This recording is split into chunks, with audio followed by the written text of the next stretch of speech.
Hello and welcome to the Aftermath, the show that gets down to the nitty gritty and we can get out our feelings, our anger, our frustrations, and sometimes we can praise a team because we occasionally do that. It's not all doom and gloom here. But I think Buff Curry, my boy Buff Curry, AJ turn up to my right, he's gonna drop some knowledge because that wasn't far from perfect. Hmm. It was honestly, I was sat there going, maybe it's worth me just going to bed.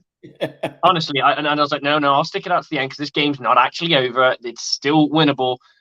And of course, you just I'll finish my beer and I'll go to bed. And then I looked up and I was, oh, we scored. Okay, here we go. And Yes. I mean, as soon as we got the ball out, as soon as we got the ball back the second time, I was like, it's on now. This is it. This is it. Yes. It was incredible. And just like you, most of the sports talkers today said, "Oh, I went to bed thinking the game was over." Then I wake up and they were like, "What the hell?" Yes.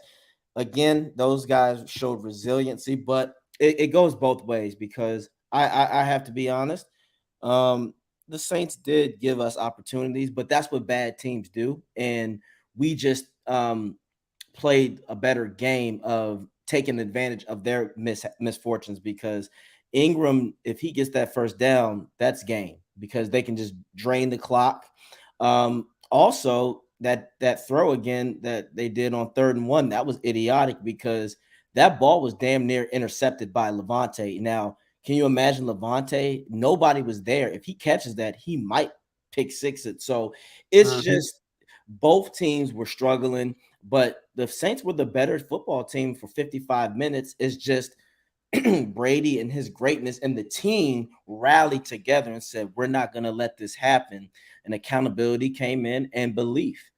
That it takes belief to win those type of games because statistically they said the Bucs had a 98.7% chance of losing in the 5 minutes. That's Yeah. what I think ESPN said. And good things happen, but as you said yesterday, when you can't just sit on leagues in this league. It's not like it was back in the 90s and the 80s, even in the early 2000s, where a 10-point lead in the third or fourth, usually you win.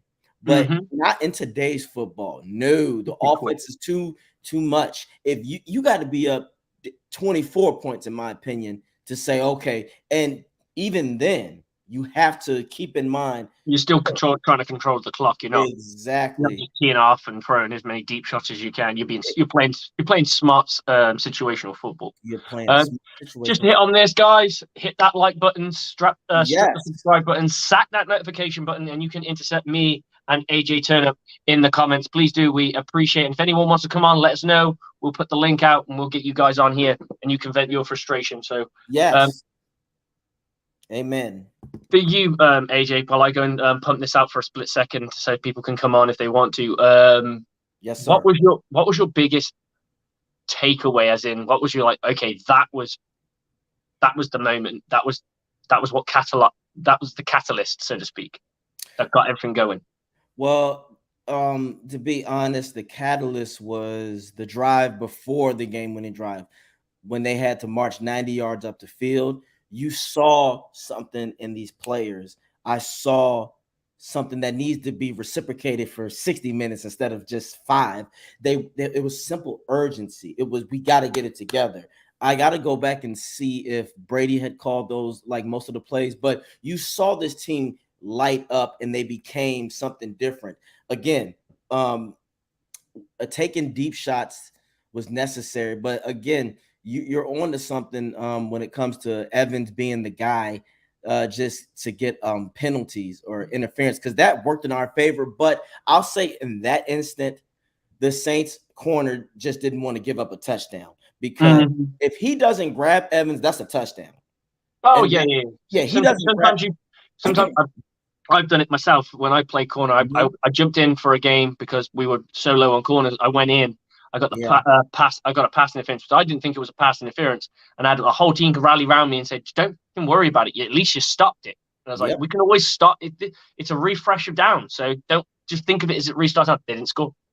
Yes, you are absolutely right, and that's I think that was their issue. They were just like, "Hey, we'd rather try to." At least we got another chance. Yes, Rather we have than if he another catches chance. it, it's done." Exactly. But that drive, that drive showed me that the players rallied with each other.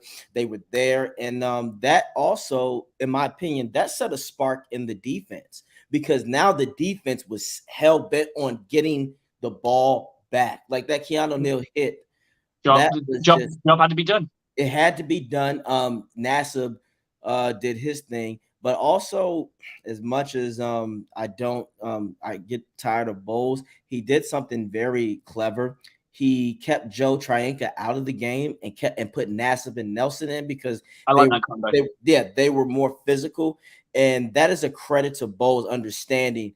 See, this is what if he had this same energy for the offense would be stellar. If you look at it, he said, okay, Striker, you're not doing it.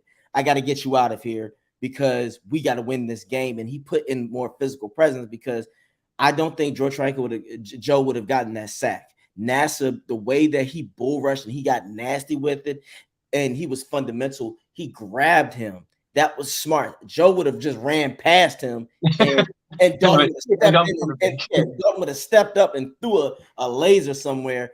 So yes, overall, the team rallied. That drive that to the touchdown, to get up to 10, that was the moment where I said, "Oh, we actually have a shot." Yeah. I mean, what about you? What changed your mindset to go, oh wow, we got this? I'm in the same agreement as you when it came to that the drive that got us the touchdown. But I think what really kind of sparked it was when Tom Brady did refuse to leave the field, and in the end he relented and went off the field. And I was like, this guy wants to win. This team wants to win. God, can you imagine that there's going to be a defensive stand? You're going to get a defensive stand from that, and then Tom Brady is now talking to his guys because they were switched the fuck on in that one. They were switched on. Something was said. Something was galvanized. People were playing inspired football because even if the commentators and the announcing team and the analytic people who were watching the game saying the Buccaneers feel flat, guess what? The fans picked up on that too, because the one thing I heard from everyone was for this Buccaneers offense is very, very flat. And it felt like they just didn't have an answer for this this defense they're going up against. And because they were playing prevent defense, that allowed Tom Brady to find a bit more of the holes. Because obviously, I always say that the Buccaneers try and attack down the field, and they do. But when guys play off, you can attack down the field because guess what? Tom Brady with a panicky arm or going for his reads a little bit quicker, it doesn't matter if you throws it a little bit earlier because they've created the natural separation anyway. Instead of being 5 yards off, they're now 10 yards off or what have you. So you're able to exploit the space in that way. But what I did like is when we got into the red zone, we didn't sputter. We did our job. We got in there, got a touchdown, and then it was defense. Defense was like, right, we can't do anything. And you absolutely right. They took JTS out. Why? Because he's a poor run defender. It's not just the pass rush. He's a decent pass rusher. But I've said to him, if I look at this Buccaneers offense, and people want to talk around about the sacks production that we've had lately hasn't been high, they're right. They haven't. But we do not have a premier edge defender on this team right now. We do not. I think the Buccaneers top brass were hoping that JTS would develop into that this year. He has not. Not too sure how. I'm trying to remember. The guy the guy we replaced him with JPP. Sorry, took me a second there. JPP. I don't know how well he's doing in Baltimore right now. But JTS has not lived up to a premier pass rusher. He is a rotational piece, and right now he is being outplayed by Carl Nassib and Anthony Nelson. Yes. And it's abundantly clear because both of those can fit the run way better. And when you're in that defense, you got to prevent anything. And guess what? You got to stop the run because that's how you're going to burn the clock. That's how you're going to take the time off. That's how you're going to shorten the amount of time that Tom Brady's going to have the ball for. You're going to run the football, and you're probably going to pass on third down. Maybe not on a 3rd and 1. Maybe I would have come up with something a little bit more sneaky. Maybe I put Hill in for something. That seemed like a Hill play for me. It was. That guy can get yards. It's very rare that he gives up negative yards because he's a Swiss Army knife. But you can't use him all the time because people key onto it. But You could have used him as a tight end. You could have used him as an H-back. You could have used him as many different things that they could have done better than they did to get that 1 yard. Throwing the ball just seemed a little bit too risky. It's easy that it could get incompleted. And this Buccaneer defense stopped it, so I was really pleased with that. Oh, yeah. And then we go on to the big drive. We get that pass. We get that call on D Smith. I can remember going, we scored, and I'm like, yes, yes. And then I'm looking down, I'm like, oh my god, who's the flag on? Who's the flag on? Holding. I'm like, oh, for the love of King God. Yes. Yes, Donovan, and I'm glad we're on him. Let's get to that discussion because it's a lot of Buck fans out there who are really tired of him. But I tell people he is still average, and you still want. I'd rather have an average left tackle than a below average. Again, unless you draft someone that can immediately replace him, or you can get someone better in free agency, and we already know left tackles are a rare commodity.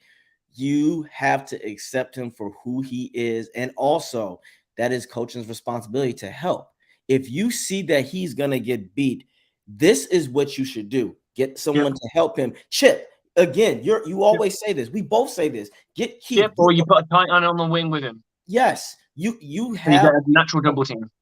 Yes, exactly. Because the thing is, we can't complain about that because we've seen what happens when he is out. I've told people when he was out in that Cowboys game, I think for a minute, we just collapsed. And Brady needs that. Again, we have to accept him for who he is. And one thing about him, he usually doesn't miss a lot of games. He still is a warrior in that he has his brain fart moments. It is annoying. It's a mixed bag. Yeah, it's a mixed bag, but it's just one of those things. I think we have to be patient, but there's ways of changing it. As you said, back in the red zone, you know why we didn't stumble? I love when Brady, when he play actions, he motions or bootlegs. He needs to start doing that more often because, again, it draws linebackers or the D ends going to be around. Because they're going to want to rush him because in their mind, they're going to be like, well, you know what? He's not going to run it in. So let me try to sack him. And that's when they leave people open. Yeah. They need to start doing that more so in the red zone. Play action and have him bootleg, move him around because then it will mess with the defense. That's what they got to start doing. Play action pass on first down. That's right. Not all of them, obviously, because that's of course.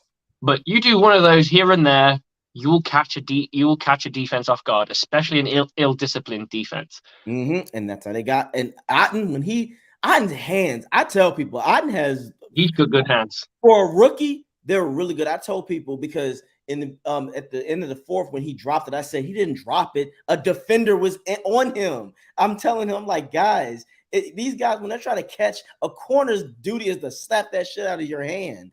That hurts. You try having someone smacking your hand and wrist when you're trying to catch a ball. Okay, I'll do DB1. I'll do DB 1-on-1, but I did want to. I'll quickly address the 76 number in the room, which is our guy. Buccaneers fans, yes, he is not perfect, and yes, he has digressed a little bit this season for sure. I will completely agree, and I know that you're thinking anybody can play better than him. They really can't. Otherwise, the Buccaneers would have fucking replaced him by now. I am telling you, they are a commodity. They are hard to find. It's why Andy Dalton's contract got extended when he was in Cincinnati. They weren't sure if he was the guy, and ultimately they were proven that he wasn't. But they had to pay him because what else was available?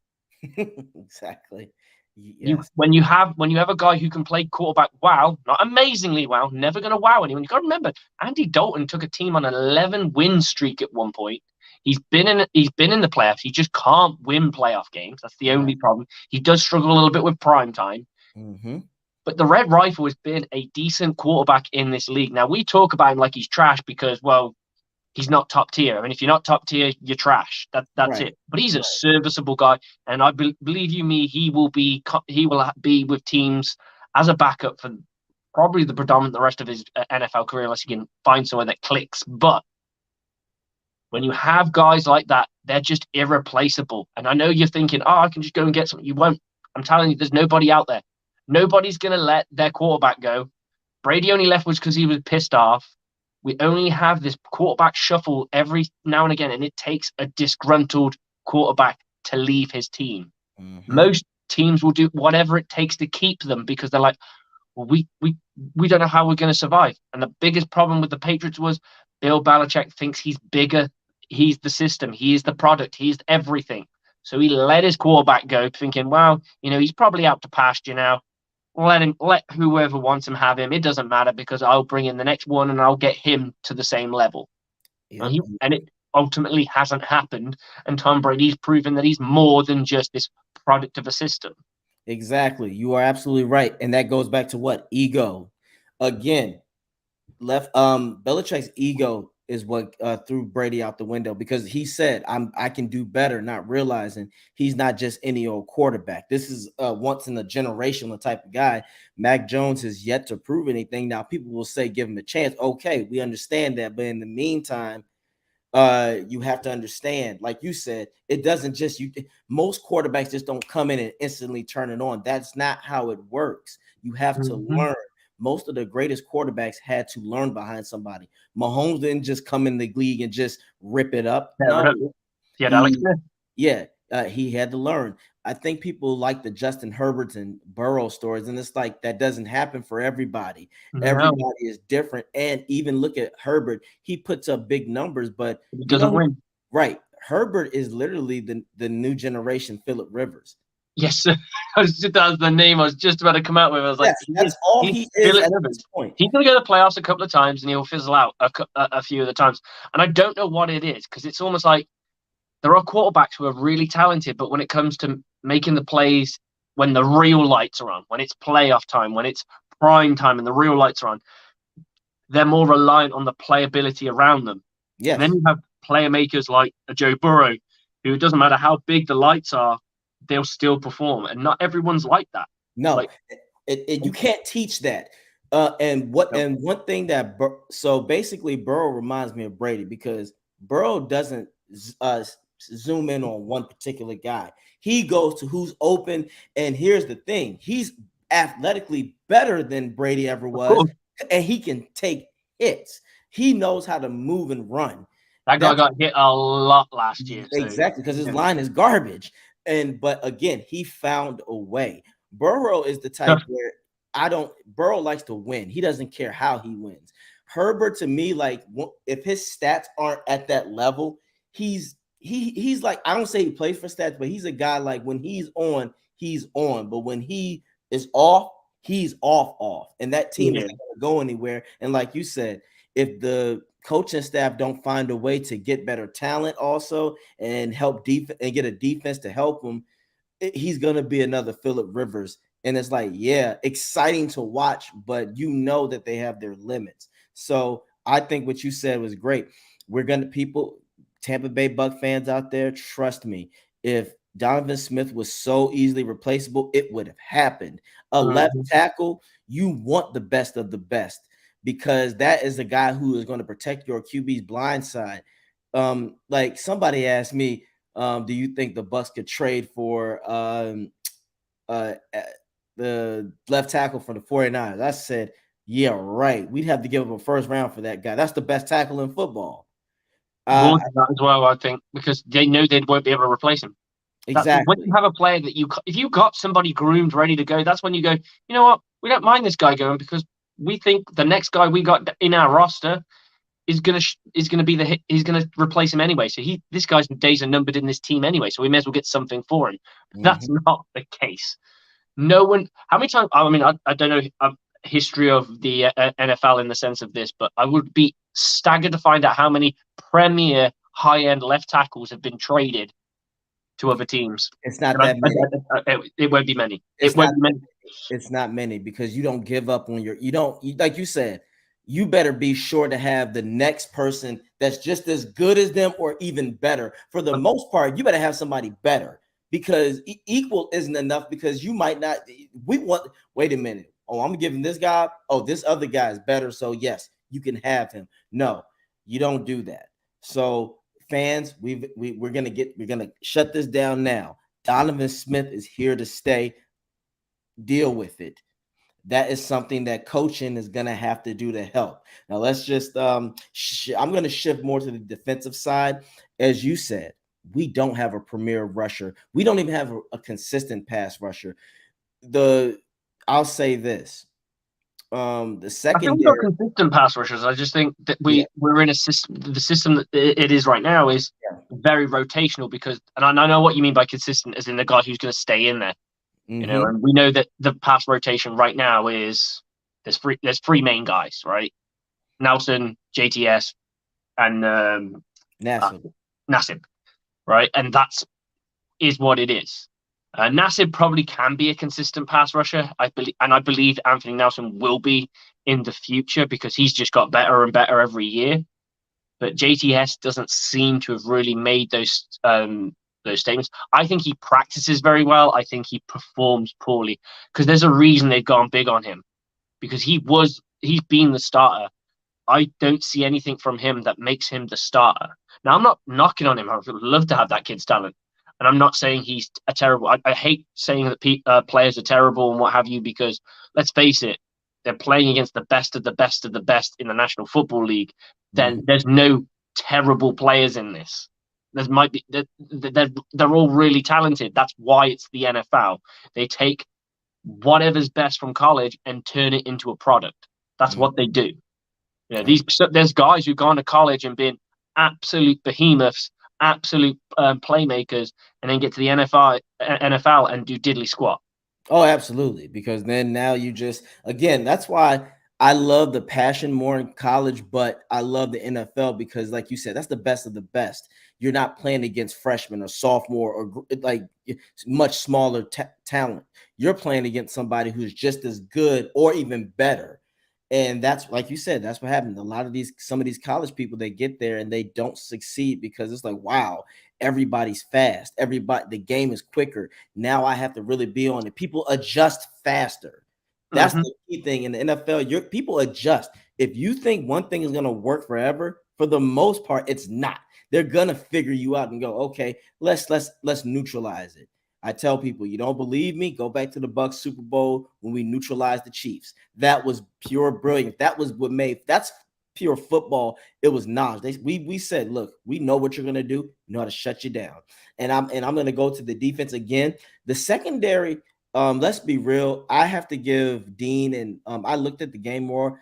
Carlton and Dean were struggling a little bit when it comes to the man and jam. I think for them, especially for Carlton, he has to commit. It shouldn't be half-ass. If you're gonna jam, you better jam because what was happening to him when he doesn't commit fully, he gets beat really bad because Carlton is not a speed guy like Dean. Dean can recover faster.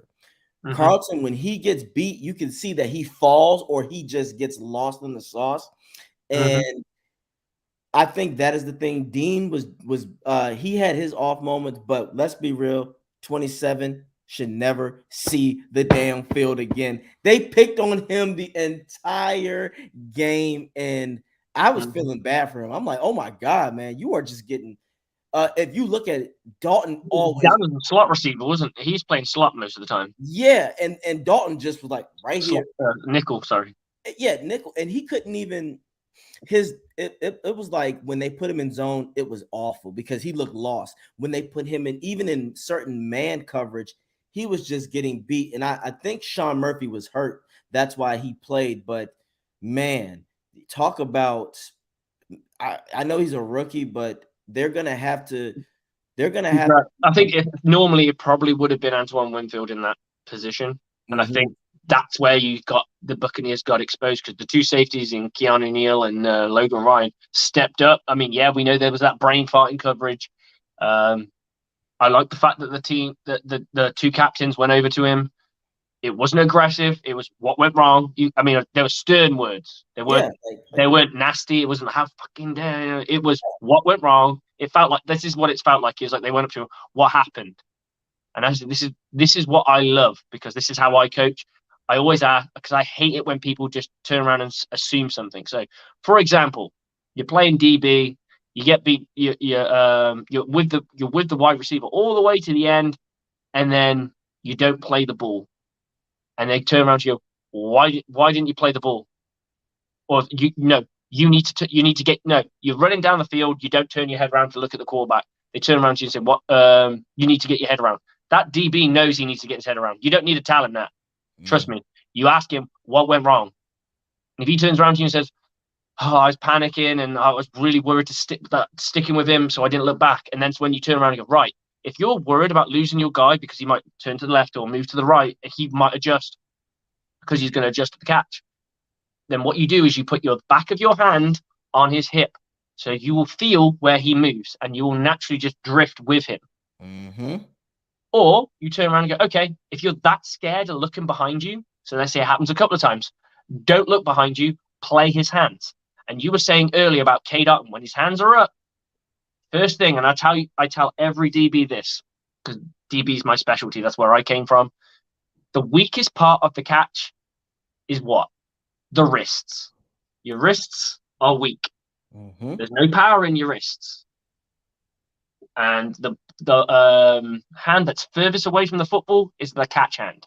So if you're like this hand is catching the ball, this hand's catching the ball, this hand's securing the ball. The ball goes in, this hand collapses around it, and you've got the ball in your hands. You go like this, you ain't catching nothing because this is the securing ball. It's just going to pop out of his hands. And that's the art of DB. Now, this is split second timing. They will make mistakes, and that's what it is. But that's what you do. When someone's hands are on the ball, you chop at the hands. As the ball is arriving, it will never, ever be seen as pass interference. Technically, it is because you're playing the ball before it arrives. But if you just time it right, they'll stop it, and the ball will be about that far away from his hands. Live, it won't look like nothing. Exactly. Too quick.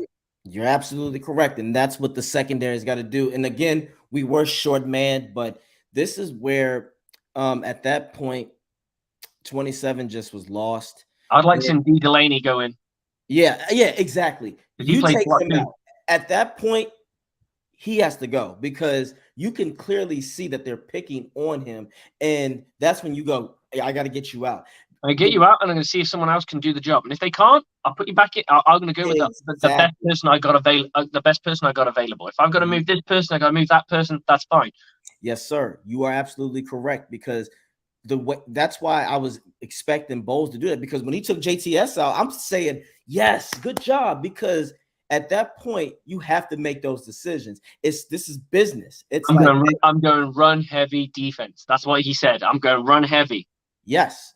And that's what he did the right thing, because also eventually Nassib and Nelson, they're gonna break through like they did. Nassib is very sneaky because I like the fact that the way he edges, he tries to go underneath or move you out the way, and that's what you're supposed to do.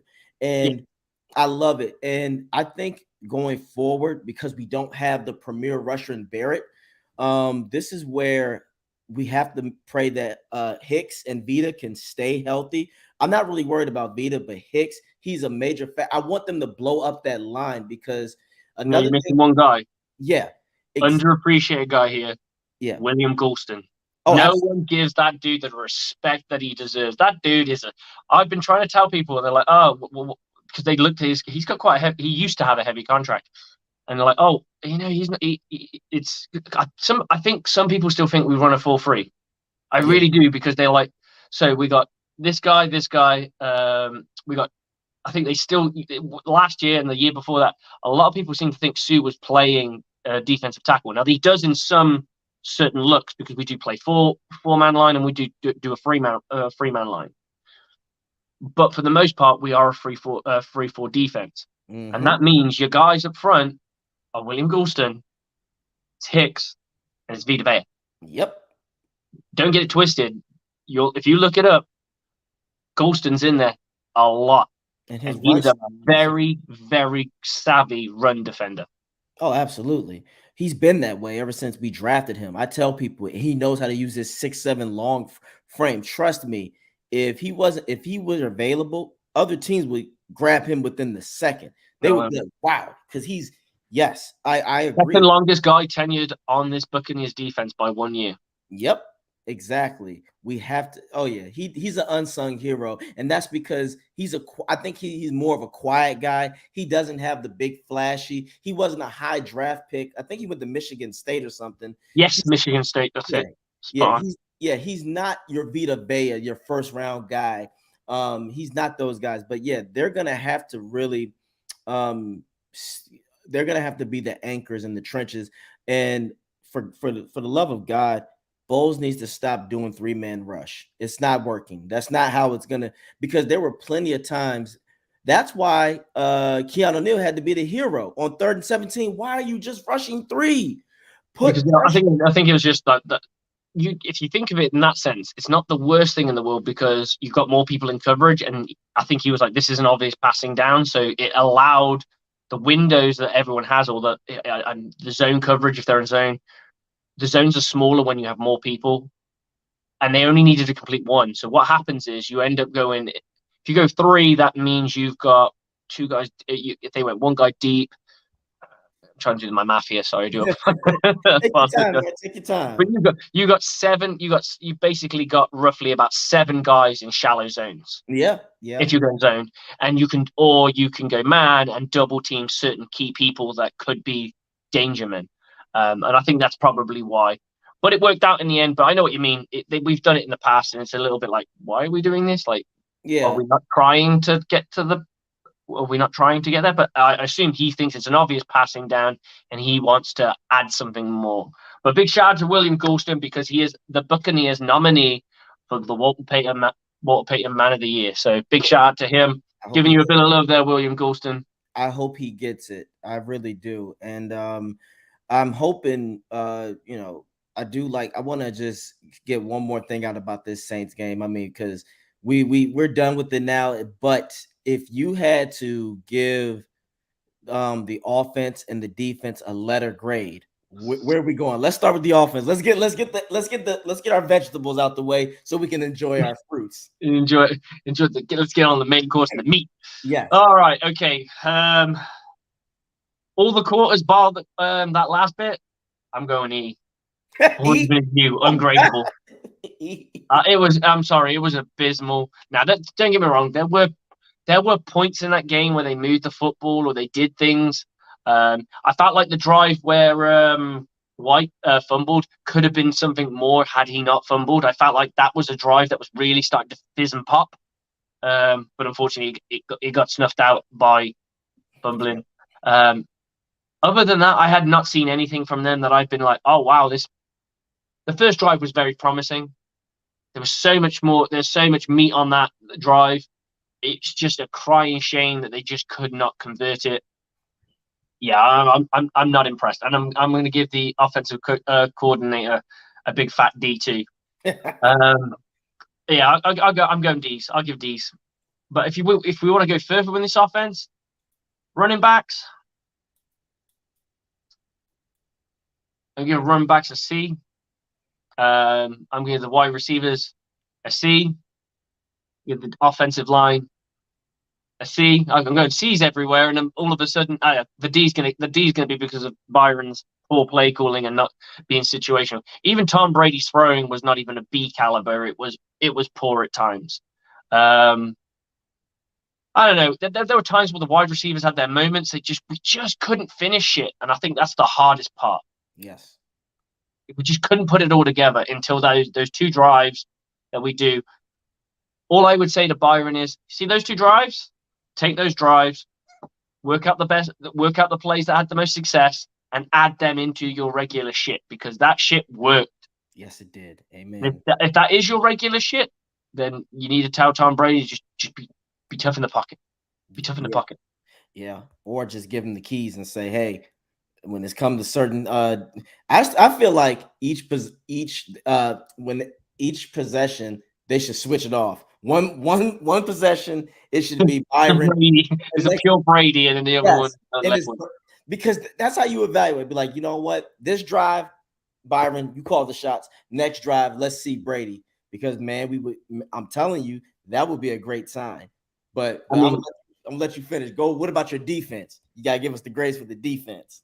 I'll tell you what, you go offense and we both talk the defense. Okay, offensively, yes. Overall, D plus. The only reason it's a D plus is that they still pull out a win. So coaching, Byron get a big ass fat F because man, he failed. He didn't adjust. And again, anytime the Bucs were on a groove with the offense, he calls the dumbest run plays, and it just really it was like it wasn't going anywhere. It was so predictable. Even with the certain screen passes, you're getting too predictable. Now, to the receivers, I'm actually going to give them a B minus. Here's why I say that. If you look at the game, Evans was getting separations. That play where that's what I mean. There were patches where they played well, and there were patches where they played poorly. So yeah, it's a tough one to play that. They were getting the separations. This is where I'm going to go to Brady and just give him a C. The reason why I give him a C is because the play that he threw to Julio, he didn't have to throw it to Julio. If you go back and look at it, Evans was wide open. He throws it to Evans, that's a touchdown. I agree with you. I just want to add something on that one. One was on one side of the field and one was on the other side of the field. You can't read two sides of the field at the same time. So I will give him the benefit of the doubt on that one because, I mean, he should have because he's that much of a veteran guy, and he's that savvy. But one was this side and one was that side. If your shoulders are turned this way, you're probably not going to see the guy winning down here. And I've said this to people we all watch football where we see a wide receiver wide open who's going, yes, and we're like, yeah. And now if I watch that play again and I see the quarterback like this, and he's over there, and I'm like, well, that's like, I don't even know why you're upset. Like, he didn't see you, right? You're on this play, you're the fifth read. If you're the fifth read, you're probably not going to get the ball. But I don't know what the reads were. It could have been bing bong. I really don't know. Yes, I really don't know. And that's why, that's why I blame Brady because you don't have Marshawn Lattimore in there. So Evans should have been your first priority of business. Oh, for sure. Yeah, that's the guy where you go, wait a minute, I don't have Lattimore in there. Oh, right. He's gonna get that separation. So let me check him first. Of course, you want to get Julio involved, but Evans is your guy. We got to remember, Evans is still that guy because there were plays, most of the time he was getting that separation. So let's go to that. So, but Brady, that interception, he got fooled by Demarius Davis because he thought he was going to check the running back or something, and he didn't see him and he tricked him. However, this is where Brady was just trying to get it out too quick because had he paid attention, Otten, he throws the Otten, that's 7-8 yards minimum because he would have got tackled. But it's not just that. He throws exactly into the textbook window of what you do on one of those routes. Yeah. He literally just camped on there and then he just shuffled back as he saw Brady's eyes go to his cat, and he was like, okay, you're going here. All I need to do is step up maybe 2 yards and I'm in the window. So Tom Brady's got a choice. He can either throw it, he can wait. And that's the problem when you're panicky. You're worried about getting the ball out not quick. You're worried about getting hit, or you're worried about not getting the ball out quick enough. You're going to throw the ball when you don't need to throw the ball. And of course, there are other people open who was just above him as well. So that was frustrating. That Otten one pissed me off though because I'm looking like, oh my God, Otten is wide open, and you got to just and again, Brady was just trying not to. He was just trying to not to get hit, so he was just. All right, let me get this because I saw where he wanted to go with Godwin, and Godwin would have been open, but that's where you just have to, like you said, he has to let plays go through their progressions. Because he'll just lead it. Yeah. All he had to do was put it on that someone because it's a linebacker versus a wide receiver. One's not going to be able to stretch out quite as quick and as fast and as agile as a wide receiver. So you put it somewhere where only he can get it. So it's a full-on extension out. Linebacker's never going to get it. And if he wanted to go to Godwin, if he would have waited, Godwin would have been open because Godwin was going to the middle of the field. He would have been wide open. This guy was just literally hitting, I would say, what they call it, the step of the route. So he hit him. Brady hit him on the in break. So Yep. that foot goes into the ground, he's turning, and it's supposed to be in his hands, right? The Right. problem was someone appeared in that window at that exact time when he was about to throw the football. If he waits possibly even only half a second and puts it just in front of it, he catches it anyway. He Yes. catches it anyway, and the linebacker doesn't see it. Yes, and the corner that was on Godwin, he had full separation. He would have had Yeah, more separation, and he we throws didn't it. attack the middle of the field. That's where we went wrong. Oh yeah, The oh field was wide open. What was the one thing, and I didn't realize this? They only had one good linebacker in. yeah, Demarius. Everybody else was out. That's why I was screaming, why are they not attacking the Seems, middle of the field? Yes, the seems, middle of the field was begging to be dissected. And that's where I'm like, get these crossing routes going. cross, a shallow cross Get the shallow crosses. Get from the something. tight end. You get a shallow cross from your tight end. You get a slightly more elongated one from your slot, and then maybe you do something a little bit more simplistic in the sense of your wide receiver is going to run a hitch or a hitch and go, something that's going to make someone bite because everyone's moving. That's the thing about the beauty of offensive football. It's about how you manipulate where you want the defense to move to create the space where your guys can catch the football. Exactly. And there is one instance where if they're going to do that, you could have Kate Otten run up the seam. He has the speed. He could have got a good amount of separation. And that's where Brady could have just lobbed it and he catches it. Again, they were not exploiting the middle of the field because they were just too busy trying to Brady. Double tight end. Double tight end. Demario's got to go somewhere. Yep, Demario's got to go. He ain't covering everybody. Exactly. And that was the thing. DeMario, you know why he couldn't make that? Well, in the end, Brady confused him, but I can see DeMario was getting winded. Remember, that defense kept getting out there, and that no huddle was shutting them down. And also, it was very smart to put Rachaad White in because he's a better route runner than Leonard Fournette, and he's more fluid. Because again, I tell people it was hard. People don't realize that turn that he did, that was harder than what you think, because if Rachaad turns this way, he's going to get tackled. And he turned the right way, but he also knew how to move swiftly over. That was a smart football play, and I understand why Brady wanted him in there. Let's be honest. Rachaad is the better effective back. Fournette, I want Fournette in to beat up and abuse defenders. Rachaad White has a better chance of like gassing defenses. But yes, yeah. That's how it should be. Again, I told you, if I'm the coaches, oh Leonard, you really want to be a part of this team? Your ass is chipping. You're chipping the line from here on out. I would be like, no, I do it different. I agree with you, and you know how I would sell it to him. Every successful chip gets you another run play.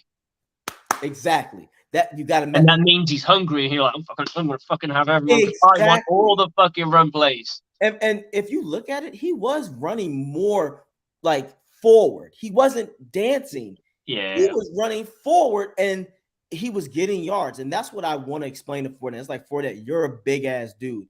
Those linebackers and corners and even safeties, they don't want to tackle you at full steam when you run forward and throw your body into them, because that's eventually going to wear them down.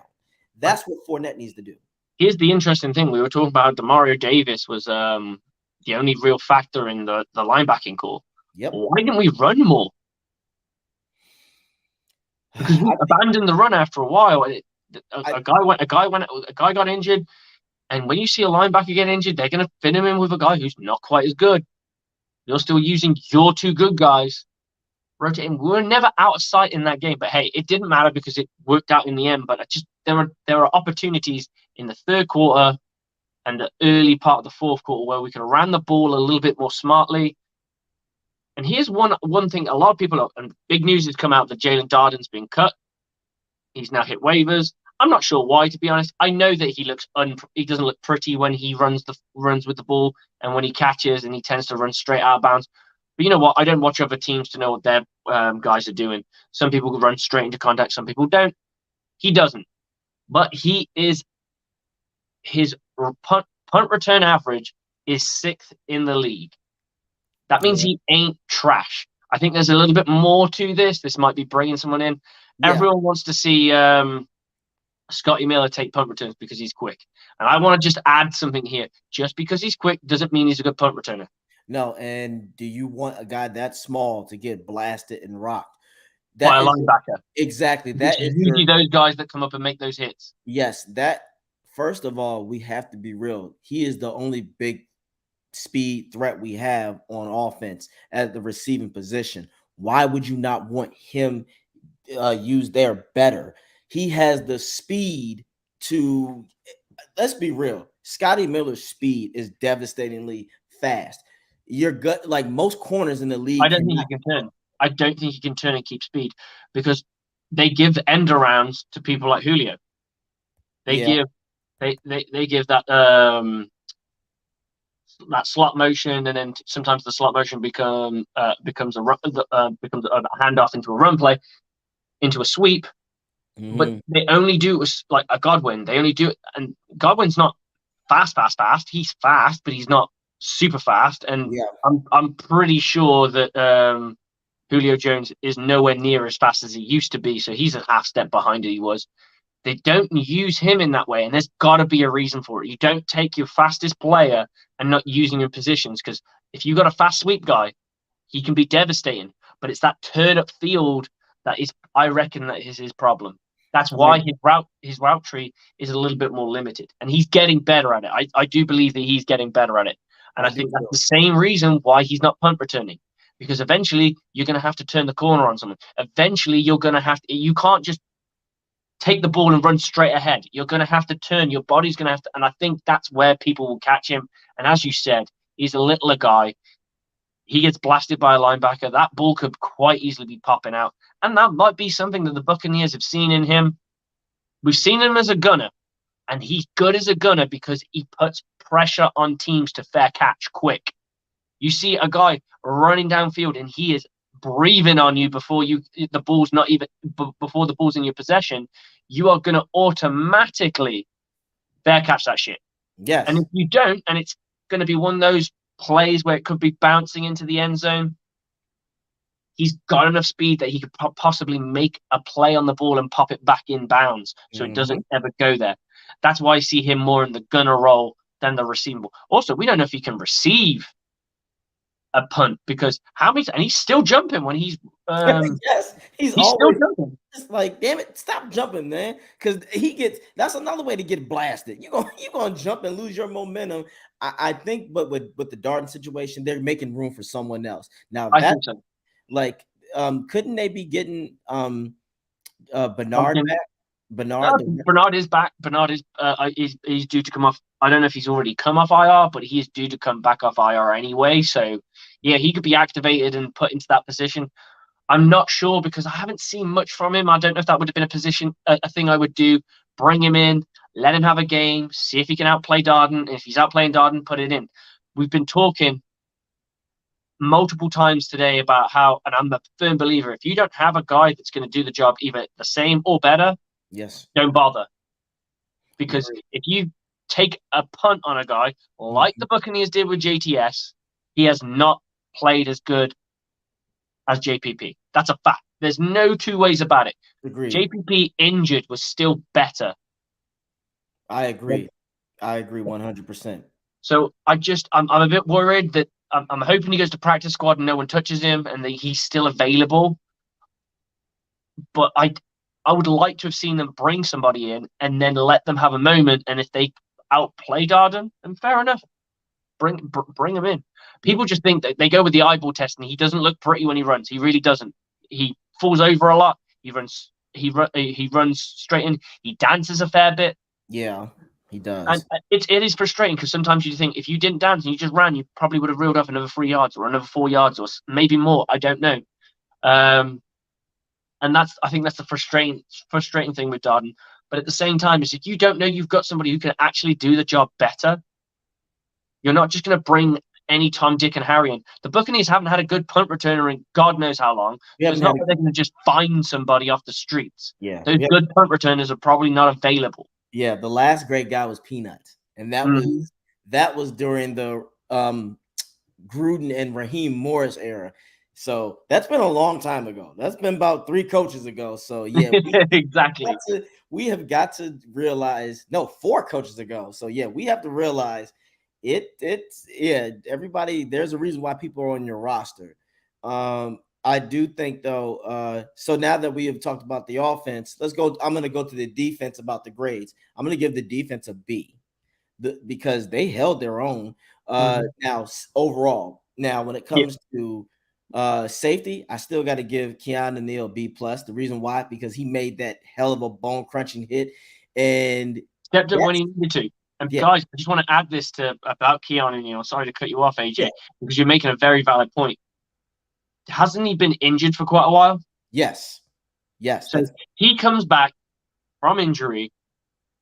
He's gonna have moments where he's not as dialed in because guess what? He's not. He may be in the meetings, but he's not practicing.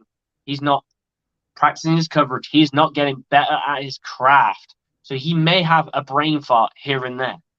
But that guy, it shows resilience. It shows mental toughness to come out there and go, yeah, I fucked up. Next play. Mm-hmm.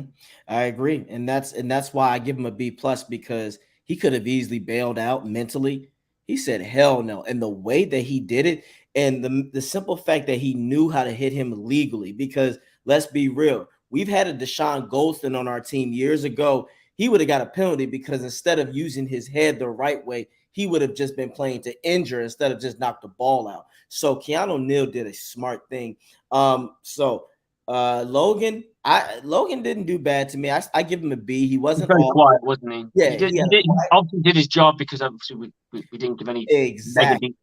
Now, when it comes to Carlton Davis, C minus. I give him a C minus because again, if I you're thought gonna he struggled quite a bit. yeah, if you're gonna commit to a jam, then you just jam. Damn it. If you get beat bad, so be it. But you can't allow them to. He did these little soft ass bumps, and that's why they just okay. That bump isn't gonna do anything. Olive was making a fool of him because Olive is fast, and because he was moving him out the way, and the other guy, Shaheen or something, Carlton can't recover fast enough. He doesn't have that speed. He's a physical guy, but once he gets beat, it's hard for him to recover. Dean, I'll give him a C. He played average ball. He wasn't doing nothing too bad. So I give him that. Linebacking, Devin and Levante B plus or Levante A minus. He was solid. The linebacking core was solid. Vita was solid. I give him a B. I give Nassib a B. Honestly, the defense, again, they all did what they needed to do. They had one little moment, and that was it. After that, the person get a fat F is 27. He sucked.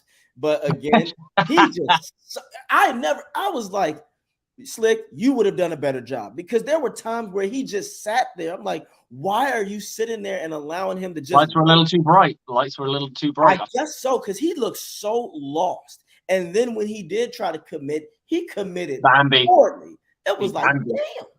He slipped on that ice. Yes, it's like, damn. So, but overall for the defense, again, they still held another team under 20 points. That's good. That's damn good defense. Again, this defense, I tell people, even Shannon Sharp had to say it. The Bucs have a Super Bowl caliber defense. And look, despite missing Shaq Barrett, despite Antoine Winfield not being there, can you imagine when Antoine Mike Edwards? Mike Edwards, can you imagine? They're all going to be no back. SMB. Yeah, they're all going to be back except for Shaq. But with those guys coming back, San Francisco's going to have to watch out. We're no slouch, and they got a rookie quarterback. One good thing that Bowles does do is that he knows how to confuse the shit out of rookies. He can do that. So overall, the Bucs want to play for. Yeah. So what about you? How would you your assessment with the defense? I'm very hard to give A, so I don't give A's, but I think to give out an A, it's got to be like that person's got to popped massively. This was probably Levante's best game, and like I completely agree with an A minus because he just did a little bit of everything. He did get beat on a couple of plays, and look, what people need to understand is in football, there's give and take. There's going to be plays that you win and there's plays that you're going to lose. It happens. It happens to every single football player on that field. The question is, did you win more than you lost? And if the ones that you won, is it more staggering? So if you made 3 boo-boos and your boo-boos didn't amount to much, then those boo-boos don't mean anything. And then did your big plays stop things? Did you get it popping? We're talking sacks. We're talking turnovers. We're talking third down conversion, third down stops. We're talking fourth down stops. Those kind of things. I think he did that well. He worked in tandem really well with Devin White, who was a little bit more quieter this game, but he still made his presence felt. I think from a defensive standpoint, we do have to commend Keanu Neal because he, like you said, he could have easily just checked out. And that shows mental toughness. It shows resilience. And I love the fact the team didn't just scream and shout at him and make him feel like shit, because then you start going into yourself. Then you turtle shower and you go, oh, I'm not good enough. And you get that imposter syndrome kind of like stick with you a little bit. They didn't. It looked like they asked him, whoa, dude, what the fuck went wrong? Like, they made you choice words. Yes. And I'm not saying they would have sat him down and gave him a cup of tea and made him feel good about himself, but they would have gone, dude, what the fuck happened then? Right. And he'll go, oh, I thought I had this. I'm like, no, we're in such and such coverage. And you'll be like, oh, okay, I know what I need to do. And it's like, yes, I agree. That is exactly, I feel like that's exactly what they did. Yo, what the fuck, man? Hey, what happened? Talk to me. But that's what you got to do. Talk to me, tell me, so it doesn't happen again. Because when you make a big blunder of play, and I've done it. I remember my first proper game starting as corner. I bit on a quarterback bootleg and went straight to him to try and hit him, and he threw the ball over my head into the guy I was covering. Right, and that's when those. And we're in like, I think it was like 20 yards off the goal. Then later on in the game, I'm kicking my own boots, I'm kicking myself, and they're like, "You got to go in because we're down a few players." I'm like, "Okay, I'll go in," and like, you know what you need to do. I'm like, "Yeah, I'm ready to go." And we have a goal line stand, finish the game out, and we win. And I had the exact same moment happen, but this time I weren't fooled, because fool me once. Shame, Shame. That's it. Twice, shame on me. Yes, Yeah. I agree. And that's what they did. These guys sat there. And when you do that, again, like you said, you bring confidence in your guy to go, hey, we're here to help. And because of that, Keanu didn't make many mistakes after that. He didn't. He played solid. He knew his assignment. And I think overall, this is going to help the grow into the game. And it was early on. It was stupid. But I also say this about a Todd Bowles defense. Sometimes they have to feel their way into it. They're a bit like a boxer. Sometimes they don't come out guns blazing straight away. They want to try and size up the competition, and they usually get stronger and stronger throughout the game. And the only problem is sometimes they go up against a behemoth team who are supercharged that will not let them find their quarter, and that's when they struggle a little bit more. This offense, and this is why I just want to get quickly back to the offense on this. This offense only seems to put up good points, or better points is probably a better term of phrase, when they're up against a better team, which makes no sense. And it's what you've always said about playing to your opposition. This team only seems, from an offensive standpoint, only seems to raise their talent level when they're up against a team that they feel can hang with them, maybe, or a team that's punishing them a little bit. And I'm sure that if the New Orleans Saints started piling on more points to a point where it could look laughable, that's when the Buccaneers would probably open up the playbook a bit more, maybe do a few more things. But we've seen this when we played against the Ravens. The Buccaneers scored 20, 21, 22. I can't remember how many exactly. That's quite high for us if you think about it. Yeah. Where me and you expect them to score on a regular basis in that 20 to 22, that 20 to 22 mark is kind of where that kind of wants to be your buffer where you want to be at. And then against Kansas City, which is the most we've scored all season. Kansas City defense isn't poor. It's not poor. It's not as good. It's a good defense, and you were able to put a good chunk of points on them. You need to do that to the teams that don't have the defense that they have. Again, play average. Just be average. If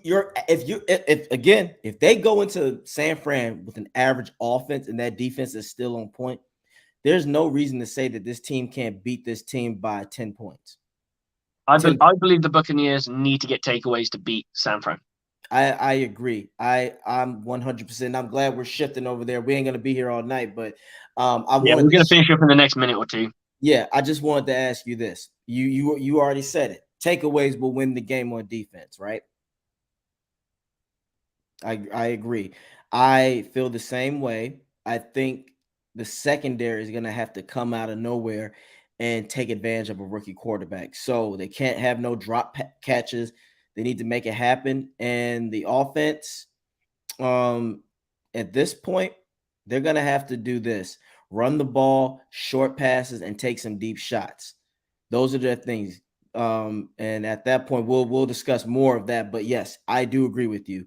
This defense is going to have to. They can't play good this game. They have to play great. Mm-hmm. And I actually like the odds because this quarterback, I don't believe in him, Purdy. He's still green, but unfortunately, Bucs have a history of green quarterbacks turning up on us. So we'll see about that. Just going into the games that the Buccaneers have coming up, we have two teams that we're going up against that have winning records. San Fran's one of them, and the other one is the Bengals. The Buccaneers need to win at least one of those games. Then they have to win all the games. Like, you can't play poor football in December. The Buccaneers could probably pip one game. Don't get me wrong. I'd rather them. Here's a question for you. What would you rather? Would you rather the Buccaneers beat the Bengals and the Niners, and then maybe give up something to the Panthers or the Falcons? Woo! That's a tough one because one's in division and the other one's you beat good competition. Because we ain't beat. I'm looking at it now. We ain't beaten anybody that weren't great since Dallas.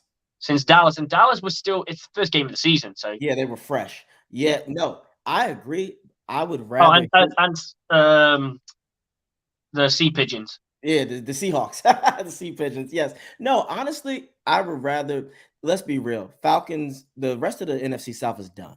So we win if we beat those two teams. That's game. Here's the thing: the Bucs can go into the playoffs. You don't want to go in there at 9-8 or 8-9, but this division is shitty. You can't. You beat the Bengals and the 49ers. Can you imagine the confidence level? You're beating teams that are going to be in the playoffs. You're beating, especially the Bengals. The Bengals worry me more because they have offensive firepower out the ass. And well, here's the thing. You got a tough quarterback that's willing to take a hit. Yes, sir. So they're two games that you go in there, you got confidence going in. You then go against the Arizona Cardinals that aren't really doing much. The Panthers are falling behind. All it takes is the Panthers and Atlanta can't afford to lose a single game. They're now at a point where they're hoping the Bucs lose. If the Buccaneers can go two games back-to-back wins, that means they have to go two back-to-back wins. They're not going to. I don't know who they have next, but it's fair. It's a fair assessment, yeah, that they probably wouldn't. No, and here's the thing. I'm glad you said that because if the Falcons and the Panthers lose one more game, they're done because they can't recuperate. Too far up, yeah, they're too far out. That's why I like your assessment. I'd rather you beat these two teams. You go in the playoffs. Panthers and Seahawks. They're going to lose that. They're going to lose to the Seahawks. I think Atlanta are out. I didn't think they have a game. Yeah, they got by. It's the same with the Saints. Yeah. So here's the thing: they're not beating the Seahawks because look, the Seahawks still. They're relevant in their division too. They're fighting. And now they just found out one of the teams in their division has lost a quarterback. Exactly. It's fresh. And they have the Niners the week after. Yes. So I like your assessment. Let's say the Bucs go 8 and they turn 8-6 and you beat two teams like that, you can maybe drop a game. If you drop against the Cardinals, whatever. But here's the most important thing. The Bucs got to finish the season off with a win. You finish this season off with a win, you get your guys, you rally your troops. So I like that question. That's a brilliant question. I would rather we beat the shit out of the Niners or the Bengals because you do that. Now you go in the playoffs saying, yeah, we got this because we got to be real. The rest of the playoffs, you got to look at every game now as a playoff and know, okay, so basically we might as well get ready for an NFC East team. We might as well get ready to play either the Giants or the Cowboys. Absolutely. And the way we look at it, I'm looking at what our opposition is going up against. I believe the Falcons and the Falcons and the Saints will play each other again, and it might be a point in time where we'll be actually cheering for the Saints.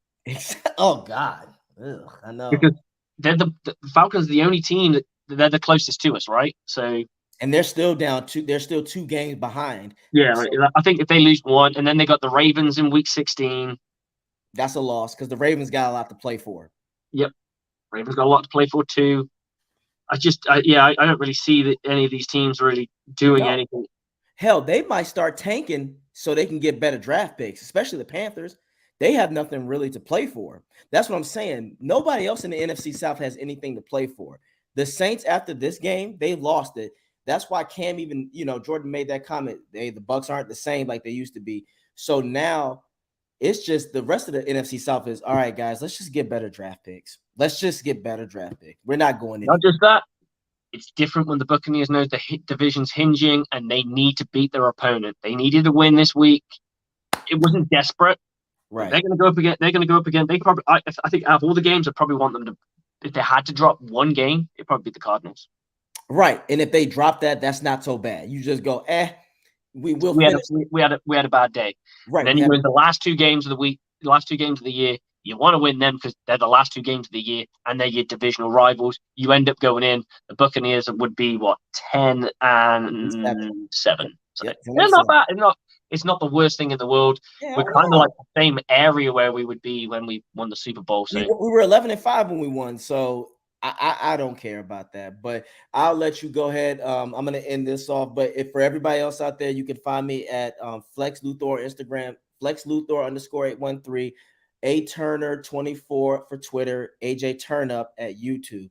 And again, it's always a pleasure to talk to Slick. I love talking football with Slick because brother, this is the Bucs guy right here. Oh yes, sir. Well, just before you go, I want to throw in a few memes just because we beat these teams. So Yes, let's sir. get this on the go. Yeah, that's been New Orleans since forever. That's hey, Minnesota Miracle that's just in New Orleans State. Yes. Yes. Exactly. Dang. Yep. And then finally, the best. Oh no, we got more. God damn, I thought it. That's my favorite. Blew that. Who that crying about that last? Yes. I love seeing Sean Payton in distress. Yes, I got my game face on. Sorry. And then finally, the last one. Yes. It always feels good. Dude, absolutely. It's always a pleasure talking to you. And we'll see each other soon. Yes. We'll probably do some sort of pre-game. I think we got pre-game, post-game, God knows what else. Everything in between. AJ Turner's been AJ Turner, and I've been Slick. Thank you for joining us, and we'll see you guys soon. Yes, sir. Have a good night. Go Bucs. Go Bucs.